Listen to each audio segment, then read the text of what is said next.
자, 지난 시간에 이어서 학습 전략에 대해서 계속 살펴보도록 하겠습니다. 이번 시간에는 이제 메타 인지 전략을 사용하는 것에 대해서 얘기를 하고자 합니다. 자, 그러면 먼저 메타 인지가 무엇인지를 우리가 알아야 되겠죠. 자, 메타 인지라는 것은 초인지 혹은 상위 인지라고도 하는데요. 학습자 자신의 인지 과정을 인식하고 통제할 수 있는 능력입니다. 자신의 인지 과정을 인식하고 통제할 수 있는 능력이라는 거죠. 즉, 자기 자신을 들여다볼 수 있고 그 들여다봄을 통해서 자신의 문제점이 무엇인지 혹은 자신의 장점이 무엇인지를 통해 가지고 이것을 학습에 적용하고 그리고 적용하는 데 있어서 구체적인 방법을 알고 있는 그런 능력이 바로 메타인지라고 얘기를 할 수 있겠습니다. 자, 내용 볼게요. 사람들은 자신이 지금 무엇을 하고 있는지, 그것을 정확하게 잘 하고 있는지, 그리고 자신의 기분이 어떠한지 스스로 관찰할 때가 있죠. 자, 이렇게 자신이 지금 생각하거나 행동하고 있는 모습을 스스로 관찰하고 감시하고 통제하는 것, 이걸 뭐라고 한다? 예, 메타인지라고 합니다. 자, 이러한 메타인지를 통해서 우리는 숙제하는 데 필요한 시간 가늠할 수 있고요. 또 공부하고 있는 내용을 내가 지금 제대로 이해하고 있는지 점검도 가능할 수 있습니다. 또 최선의 학습 방법이 무엇인지를 고민하는 것도 가능하겠죠. 이러한 모든 것들이 바로 메타인지 전략에 해당이 되겠습니다. 자, 메타인지 전략은 공부를 시작하기 전 공부할 내용에 대해 얼마나 알고 있고 어느 정도의 노력과 시간이 필요한지 스스로 점검하는 일부터 시작이 된다라고 얘기합니다. 메타인지 전략을 사용하는 학생은 지금 공부하는 방법이 효과적인지 또 동기가 유지되고 있는지 이런 것들도 스스로 점검한다고 합니다. 공부하고 있는 내용 중에서 중요한 내용에 주의를 기울이기도 하고요. 또 반복하여 연습하기도 하고요. 어떤 기억 방법이 자신에게 적합한 것인지를 계속 점검할 수 있다고 합니다.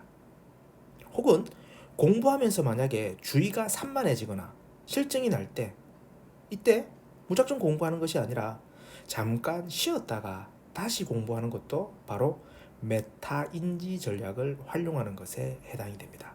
다시 말해서 이러한 메타인지 전략은 학습 과정을 계획하고 객관적으로 점검하고 조절하는 방법이 되겠습니다.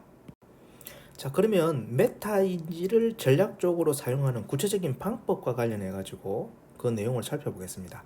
먼저 이제 개념도 그리기가 있습니다. 개념도 그리기는 학생이 개념 간의 시각적 관계를 구성하는 학습 전략으로서 개념도를 그리는 것은 자신이 알고 있거나 혹은 공부하고 있는 내용을 어떻게 이해하고 있는지를 알아보는데 효과적입니다. 선생님도 이거 좋아하는 방법인데요. 이 구체적인 이제 방법을 설명을 드리자면요. 일단 학습 내용에서 자신이 중요하다고 생각하는 개념들을 먼저 나열해 보는 겁니다.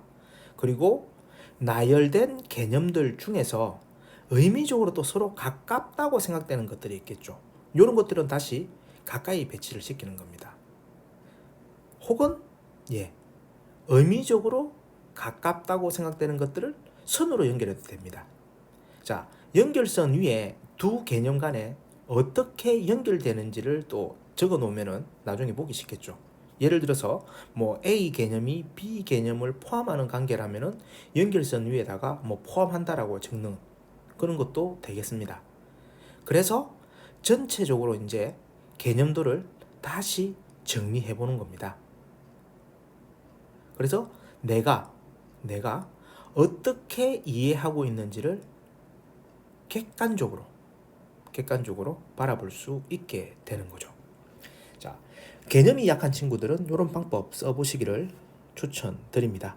두 번째는요, 노트 필기입니다. 노트 필기. 우리가 이제 필기라고 하면은 일반적으로 선생님들이 판서하는 내용을 그냥 받아 적는 걸로 이렇게 생각을 하는데요. 그렇게 하면 안 됩니다. 자, 필기라는 것은 가장 일반적인 학습 방법입니다. 주의 집중을 유지하고 기억을 확인할 수 있는 자료이므로 좋은 기억 및 학습 방법이 될 수 있는데요. 어, 주의해야 될 것은 앞서 말씀드렸던 것처럼 그대로 기록하기보다는 뭐 해야 된다? 그렇죠. 내용을 요약하고 중요한 내용에는 다양한 예들과 함께 기록해서 나중에 나에게 필요한 노트가 되어야 된다는 겁니다. 대표적인 것이 이제 교과서에 제시되고 있는 코넬식 노트 정리법입니다.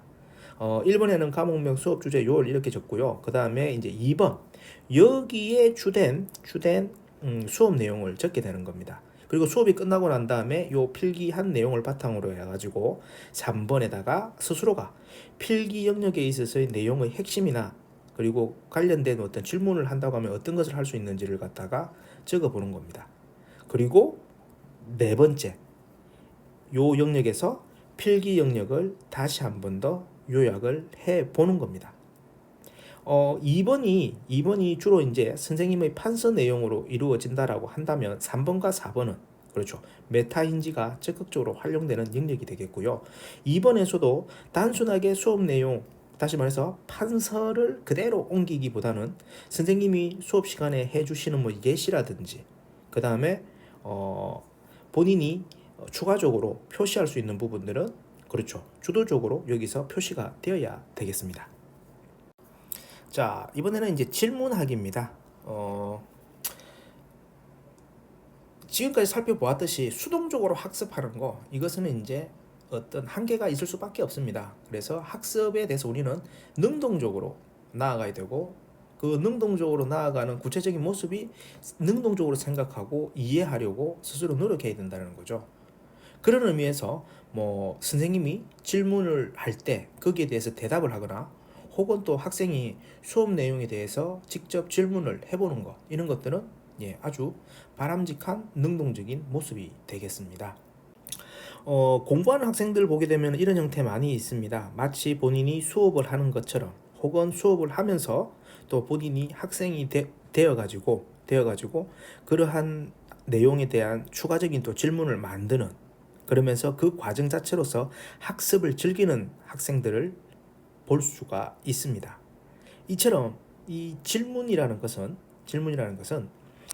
학습 과정을 완전 학습으로 나아가게 하는 어떤 견인 역할을 하게 됩니다.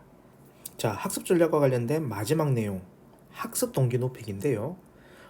학습 동기 높이기 위한 구체적인 방법으로 먼저 학습 목표를 세워야겠습니다. 학습 목표는요, 그 목표를 이루기 위한 행동을 유발하고 촉진을 합니다. 그리고 이러한 학습 목표는 숙달 목표와 수행 목표로 구분이 되는데요. 자, 숙달 목표는 무엇이냐? 숙달 목표는 학습의 목표가 다른 사람과의 경쟁에서 이기거나 상이나 칭찬을 받기 위함이 아니라 학습 내용 자체의 가치를 부여하고 그것에 흥미와 즐거움이 있을 때 가지게 되는 목표를 얘기를 합니다.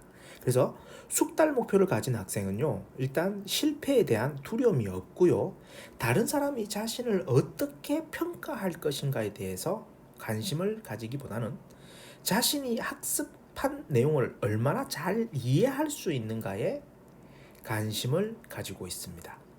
그리고 보다 어려운 내용에 쉽게 도전을 합니다. 또한 내가 공부하면서 모르는 것 혹은 학습에 관해서 다른 사람들의 어떤 도움이 필요할 때 요청하는 거 부끄러워하거나 두려워하지 않습니다. 정리하자면 숙달 목표는 목표에 도달하는 어떤 결과보다는 과정 자체에 더 많은 의미를 부여한다라고 이야기를 할 수 있겠습니다. 근데 이제 반면에 수행 목표를 한번 살펴보도록 하겠습니다. 수행 목표는 학습의 내용 이해보다 자신과 다른 사람의 능력을 비교하는 것에 초점을 둔 목표가 바로 수행 목표가 되겠습니다. 그래서 수행 목표를 가진 학생은 다른 사람에게 잘 보이거나 혹은 경쟁에서 이기는 것이 목표이기 때문에 어려운 과제보다는 쉬운 과제를 선호하고요. 그리고 어렵거나 도전적인 그런 과제는 회피하는 모습을 초래하게 됩니다. 또한 다른 사람에게 도움을 요청하는 것, 이런 것은 나의 능력이 부족함을 드러내는 것이라고 생각해서 다른 사람에게 도움을 잘 요청하지 않습니다.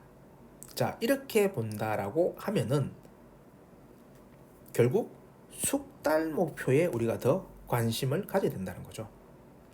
숙달 목표는 다른 사람의 평가보다 학습 내용과 자신에게 초점을 두고 있다. 그래서 스스로 학습 방법이나 과정을 조절할 수 있는 긍정적 측면이 있습니다. 또한 실패했을 경우 노력을 더 하거나 학습 방법에 변화를 줄 수도 있습니다. 자, 이러한 학생의 목표 설정은 그러면 누구로부터 영향을 받느냐? 바로 부모와 교사에게 영향을 받는다는 얘기가 있습니다. 만약 부모와 교사가 학습의 목적이 성취하고 지식을 정진하는 데 있다고 강조하고 성적으로 다른 학생들과 비교하지 않으면 당연히 그 학생은 숙달 목표를 선택할 가능성이 커집니다. 그러나 부모와 교사가 좋은 성적을 받아야 한다, 꼭 그래야 한다, 그리고 쟤는 그러는데 왜 너는 이 모양이냐 라고 하면서 다른 학생들과 비교한다면 결국 학생은 수행 목표를 추구할 가능성이 커지게 된다라고 얘기를 합니다. 우리 학생들은 수행 목표가 아닌 숙달 목표를 지향할 수 있기를 바라봅니다. 자, 학습 동기를 높이는 또 다른 방법으로 학습의 성공과 실패에 대한 이유를 생각을 하는 건데, 일단 실패에 주목을 해보자고요. 충분한 노력을 했음에도 불구하고 우리가 실패를 한다. 그럼 이 실패에 대해 가지고 다양한 원인을 생각해 볼 수 있을 겁니다. 앞서 살펴보았던 것처럼 내 능력이 혹은 운이 없어서 혹은 시험 문제가 난이도가 높아서 이런 걸 된다. 이런 것이 바람직하지 않다라고 얘기를 했었죠. 뭐가 더 바람직하다? 그렇죠. 자기의 내적인 부분에서 그 원인을 찾는 것이 바람직하다라고 얘기했습니다. 그래야지만 개선의 여지가 있기 때문이죠. 그래서 자신의 노력이 부족한 것으로 생각하는 것, 이것이 학습 동기를 유발할 수 있습니다. 한 가지 주의하셔야 할 점은요, 무조건 노력의 부족으로 생각하는 것, 이것은 주의해야 된다는 겁니다. 주의해야 된다는 겁니다. 내가 아무리 노력을 했음에도 불구하고 의도치 않은 실패를 가져올 수도 있겠죠. 그런 학생에게 너의 노력이 부족해 라고 하면은 이건 너무 잔인한 거죠. 그래서 이런 경우에는 그 노력이라는 것 말고도 다른 측면에서 한번 생각을 해보는 겁니다. 예를 들어서 학습 방법이나 학습 전략에서는 어떤 문제가 없었는지, 그래서 여기서 만약에 문제가 있었다라고 한다면 학습 방법이나 습관을 이제 스스로 점검해보고 바람직한 방향으로 바꾸는 전략을 쓸 필요가 있겠습니다. 자, 다음으로 자기 조절 전략입니다. 자기 조절 전략. 자기 조절 능력이라고 할 수 있겠는데요. 어떤 자신의 인지적인 통제력을 정서의 조절에 활용하도록 하는 복합적인 어떤 부분입니다. 쉽게 얘기하면은 주도적인 역량이라고 생각을 하시면 될 것 같아요. 주도적인 역량. 우리가 진로활동 시간에 강조했었던 학습 플래너 작성하는 거. 이 학습 플래너 작성하는 과정을 들여다 보게 되면요, 자기조절에서 사용되고 있는 목표 설정하기, 목표를 향한 진행 점검하기, 목표 달성 정도 평가하기, 그리고 학습 방법을 효과적으로 사용하기 등이 모두 다 포함이 되어 있습니다. 여러분들도 알다시피 스스로 세운 목표가 교사나 부모 등 타인에 의해 강제된 목표보다 더 효과적인 결과를 나타냅니다. 그래서 이러한 자세를 가지게 된다라고 한다면 당연히 학습 동기가 높아질 수밖에 없겠죠. 나아가서는 주도적인 삶의 태도가 몸에 배어가지고 자기 자신이 어디에 놓여 있든지 간에 그 사회에서 필요로 하는 책임과 역할을 다하는 사람으로 성장하게 할 것입니다. 자, 이렇게 해서 학습 전략과 방법에 대한 이야기가 다 정리되었습니다. 많은 이야기 했지만 이 시간을 정리하면서 강조하고 싶은 것, 학습이라는 이 과정 속에서 나라는 존재가 주체가 되어야 된다는 것, 여러분들이 주체가 되어야 된다는 것 다시 한 번 더 강조하고 싶습니다. 자, 그러면 이번 시간은 여기서 정리하도록 하겠습니다. 수고했습니다.